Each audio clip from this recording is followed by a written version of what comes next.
During a high season, I can spend up to 56 hours working in the water per week.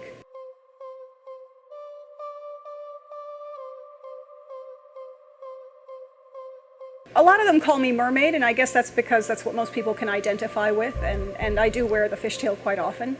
Well, certainly the idea that I'm in a pool holding my breath for a living is a great indication of it being unusual.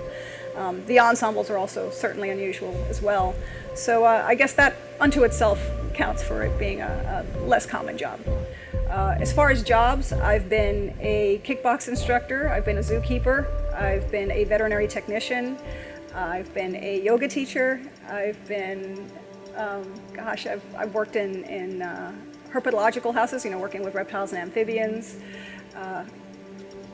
Golly, it's almost too many to name, to tell you the truth. Some performances are private events, and those you can get from $400 to $800 for an hour. Sometimes if you're working film work, you can make a lot more, depending on whether or not you have to travel. Well, in this business, it's a good idea to know how to make a lot of your own stuff. The fins themselves are a little harder to create on your own. Some people are brilliant and can do those things, and that's fantastic. But I'm afraid I have to purchase the fins themselves, and then the tails I can actually make covers for, which really comes in really handy because of the high turnover of performances and the water conditions. Chemicals in the pool are going to take its toll on material, so it's always good to be able to quickly and easily replace each of the outfits.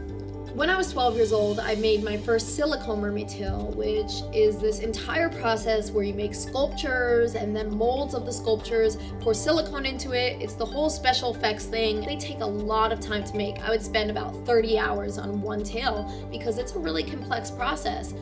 Purple Rainbow Tails is an extension of the Trans Kids Purple Rainbow Foundation, where I decided to start creating mermaid tails, and I would sell those to customers, and 50% of the proceeds would go to the Trans Kids Purple Rainbow Foundation. The silicone one that I made for $500, usually those are sold for a couple $1,000s. Because this is what I do for a living, I don't have a day off. I'm constantly working. Either if I'm not working with a student or not working with the performers, I am working with management, I am working with fabric companies, I'm working with the sewing machine, I'm making phone calls, and it's a constant thing. So really, I would say it's a full-time job.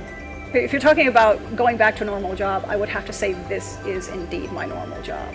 Everybody has a specialty, everybody has something that they feel that they can do, and I'm a performer, I'm a dancer, and underwater is definitely where I feel the most comfortable as far as performances. So I think this is it.